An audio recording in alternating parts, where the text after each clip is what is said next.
Hello, ഇന്നത്തെ നമ്മുടെ യാത്ര എന്ന് പറയുന്നത് ഹിമവത് ഗോപാലസ്വാമി ഹിൽസിലേക്കാണ്. കർണാടകയിലെ ബന്ദിപ്പൂർ ടൈഗർ റിസർവിൻ്റെ ഏറ്റവും ഉയരം കൂടിയ കൊടുമുടിയായ ഹിമവത് ഗോപാലസ്വാമി ഹിൽസ്. മുതുമലൈ ടൈഗർ റിസർവും ബന്ദിപ്പൂർ ടൈഗർ റിസർവും കഴിഞ്ഞിട്ട് വേണം നമുക്ക് ഹിമവത് ഗോപാലസ്വാമി ഹിൽസിലേക്ക് എത്താൻ. ഹിമവത് ഗോപാലസ്വാമി ഹിൽസ് എന്ന പേര് വരാൻ കാരണം ഇടതൂർന്ന മൂടൽമഞ്ഞ് വർഷം മുഴുവൻ ഈ മലനിരകളെ മൂടുന്നത് കൊണ്ടാണ്.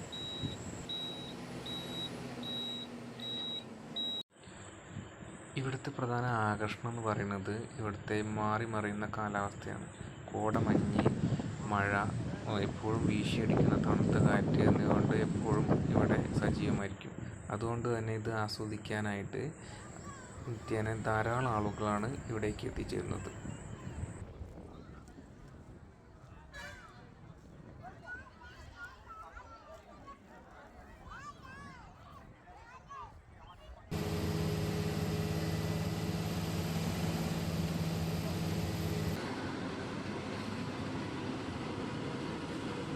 ഇത്രയും ഉയരത്തിലാണ് നമ്മൾ.